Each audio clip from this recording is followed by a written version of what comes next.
Is that Jeff? Yes, can you hear me? Yes, we can, Jeff.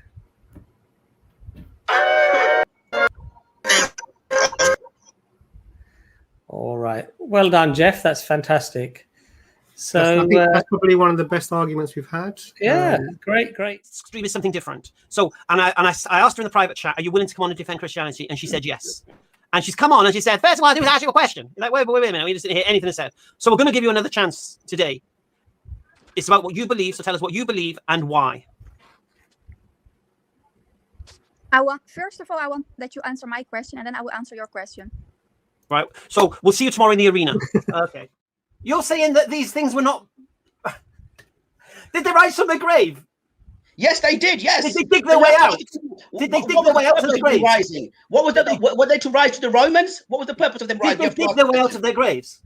Yes, I believe they did. Absolutely. And the Romans didn't know categorically. Just a second. So if you're a Roman centurion, right, and someone next to you is coming out of the grave, right, you don't see that. That's what you're claiming. I'll ask that question, bro. But let me just say, you would just understand.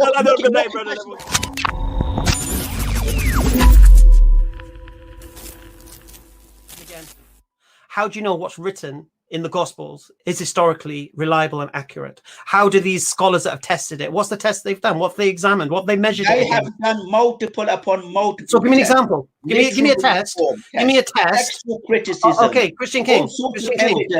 Who's tested? Okay, let's make it easy. I'm gonna go to the zombies. Yeah. Do you believe the zombies came out of the ground at the crucifixion in the Gospel of Matthew? I believe that can be both taken as yes, I do believe that, but that can also be taken right. Why do you believe that? As a figurative form as well. No. Do you believe it happened historically or not? Do you understand Greek? Okay. Do you understand Greek? Yes. Okay. So tell me the verse in Greek. Let me answer your question. Christian King. Brother, you're asking one question upon one question. Let me No. Let me respond to your question, brother. Christian King, please stop talking over me. Stop trying to deflect to do I know Greek? I read English. I'm an Englishman. And according to the Gospel of Matthew, at the crucifixion, zombies came out of the ground and went into the towns and cities. Do you believe this happened historically? You said yes, and then you said, oh, well, it could be figuratively. What is it? Did it happen or didn't it? And if you think it did happen, tell me why you believed it happened, and bring me this archaeological examination after examination, test after test that demonstrate it happened. Go on. Okay, I believe it did happen because it says in the Word of God, right?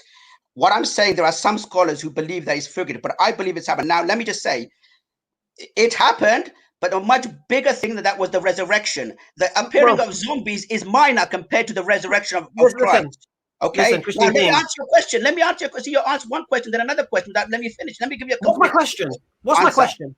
You know what your question is. Do you want me to repeat it to you? Yes. Don't try this tactic with me, brother. So what's my question? I know much more about Islam than you would probably ever would. I'm not talking about Islam, I'm talking about Christianity, mate. Let me answer what's your question? What's my question to you? Your question is, did the zombies appear, right? No. That wasn't my question. Did the zombies appear? What's the evidence? Let me answer your question. No, that was my question. I want to know, other than what's written in the Gospel of Matthew, why you believe this event occurred. Okay. See, I believe it happened. And the reason why perhaps you don't have that much more other evidence outside the gospel is because it wasn't that much of a bigger thing when in comparison to the resurrection of Christ. Now, it may be to you, you're saying, well, why didn't zombies, why there's no other account? But that wasn't that much of a bigger thing for them to record. The biggest thing at that particular moment in history is the resurrection of Christ. That is the biggest thing. All right. So just so I understand, you're saying one man rising from the dead supersedes, I don't know how many hundreds of saints rising from the dead. How does that work? When the Romans, being pagans, right, and they see holy Jewish part who are presumably Jewish saints appear, they wouldn't be able to see them. Would they be able to see them? Their graves with their paganistic eyes, with their unbelieving eyes? Would they be able to see them? What pagans can't see zombies? Pagan Romans be able to see them. You're saying that these things were not. Did they rise from their grave? Yes, they did. Yes. Did they dig their way out? Did they dig their way out of the grave? Rising. What was were they to rise to the Romans? What was the purpose of them rising? Did they dig their way out of their graves? Yes, I believe they did. Absolutely. And the Romans didn't know categorically. Just go a second. So if you're a Roman centurion, right, and someone next to you is coming out of the grave, right, you don't see that.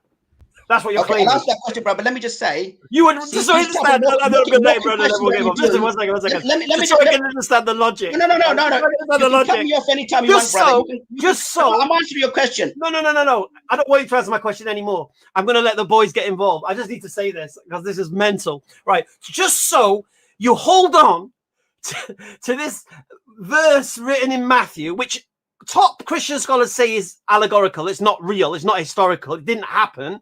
Because you want to cling to it, you have to go as far as saying the Romans didn't say brains. They didn't see the graves emptying out. They didn't see these zombies going into the towns and cities, right? And nobody saw it. None of the residents in the houses reported zombies in their house. No one in history mentions it. It's found in one place in the Gospel of Matthew.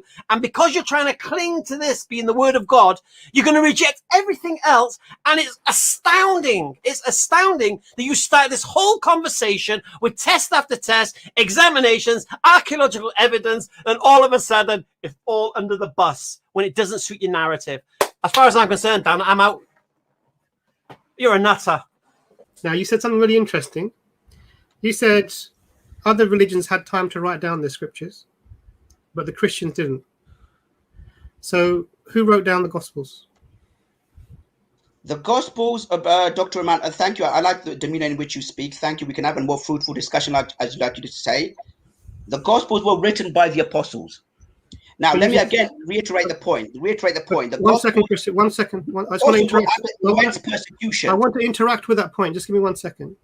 Because in the beginning, the statement that you made is they didn't have the time, because there was such persecution going on by the Jews and the Romans, etc., that they didn't have the time to write it down. Now, are you saying they actually did have time?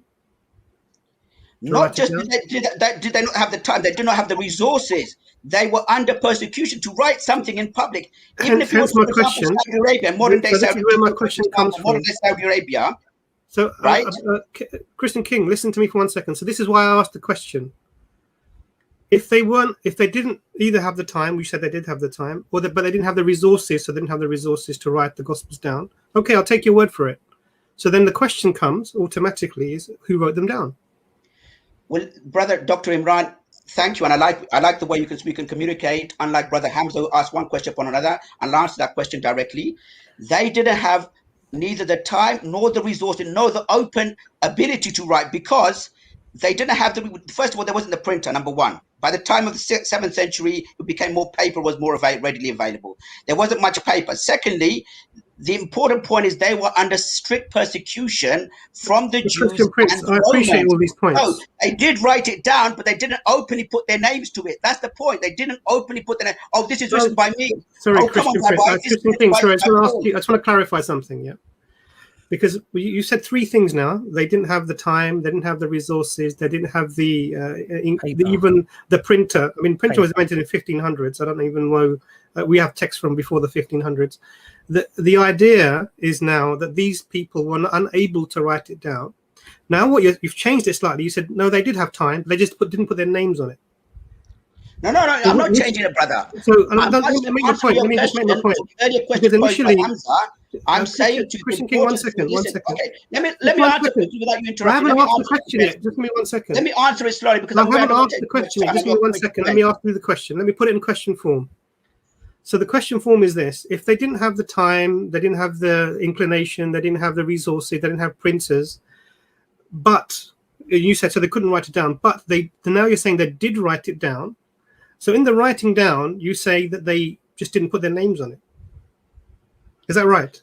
All of what I said is true. The most important factor is that because of the persecution, because of they wanted the message to spread and not all finished off by the Romans or the Jews, they did write it down, but they didn't openly put their names to it. That's the important point, because they could be found out and persecuted.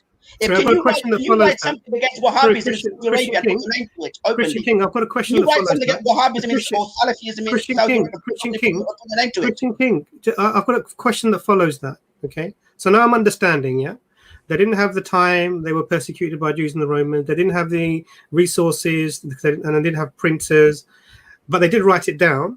but they didn't put their names to it. So the question then follows that one is, so who do you know wrote what? How do you know who wrote what? How do you know that? Because there are, although they didn't openly put their name, this is written by Dr. Imran from so-and-so UK, and you print it in Saudi Arabia, there are messages in there that we know that it is according to those gospels. They're according to those disciples, number one. So then, number then two, there's another question that follows that then. Sorry, you have to bear in mind. Let me answer the question, brother. Let me answer, right? So there are messages within the text themselves that it is written by the disciple, but it's not openly signed and signatured, right? Okay, so now, we agree. We agree that the originals were not signed. We agree, 100%, alhamdulillah. So the next question that follows, and you said because within the text it tells you who wrote them. Somehow there's a message. So please help us with this message. And the thing is, we know that we've agreed that the original gospels were not signed. Alhamdulillah, that's fine. And that's really what the point that we were trying to make. So they were anonymous, and we've been saying this from the beginning for over a year now, the gospel stream. That's so I appreciate. Thank you, Brother Abbas, but you have to understand the reason why it wasn't openly signed as it is in modern days, because of what the factors I mentioned, and the fact that it was different in that time. You didn't have open signatures around there. Brother, you know but it's absolutely clear it was written by the disciples. Absolutely, category 100%. I believe it is written by. All right, in the Gospel of Mark, where's the indication that the author's name was Mark? When you go to the other Gospels, they mention it. When you read, this is what I'm saying. You have to read all the Gospels together. You have to read all the Gospels together. Which Gospel do I go to? Will you allow me time then to explain? Which to my question, because the doctor asked you a very fair question. He said to you, okay, if they didn't sign the documents, how do you know they were the ones who wrote it? You said, well, we know because within the text, they put an indication as to who they were. So I'm going to ask you the question again. Because I know according to biblical scholarship, it's anonymous. You don't know who wrote them, okay? According to Christian scholarship. But I'm going to allow that because you might throw Christian scholars under the bus. So I'm not worried about that.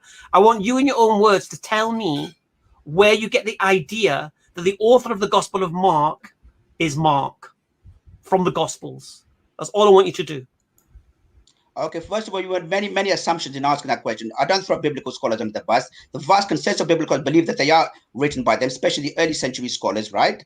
That's the first point. But yeah, to answer no, they don't. One of the greatest Christian scholars, give me a scholar that says. Which book? Have you read his books? J.D. Phillips, one of the greatest. Yeah, I read his book. Yeah, one of the greatest New Testament scholars. What did he say about the authors of the Gospel? Let's debate him. That's what I'm saying. I'll debate any of them. Let me answer your question. Let me answer your question. Look. There is debate, brother. You need to understand. You need to come back home to Christ, brother. You need to come back home to Christ. Let me. Right. I'm not interested in you preaching to me. I asked a very simple question. Guys, where in the Gospels is Mark the author of Mark? Just that's it. I think clearly there isn't an answer to this question. And what's happening now is we're in sort of challenge mode because that's a defense mechanism. I think with all due respect, Christian Chris, we appreciate you coming on. Please come again. If you want to have a direct discussion, please have a discussion on the arena. You can talk about these things. Now, it's easy to throw out claims about defeating people, etc. This is not our game that we play. We wish you all the best. But you know one thing though, because it looks like I'm belligerent and such like that, yeah. But when I shut up in that conversation with Christian King and the doctor was having a nice comment, he did exactly the same strategy. Yeah, he did. Talking over you, this, that. Oh, you're asking so many questions. Yeah. And one of the things which is not it's a bit of gaslighting is that what he will do when you're talking to me, he will put you down in the beginning and then start talking. And obviously that's not and he does. And I think that's an insult to you more than me. It's just the way of doing it. Oh, you're very sweet, Dr. Imran. Yeah, it's Hamza. We can have a conversation. It's not really appreciated. Yeah.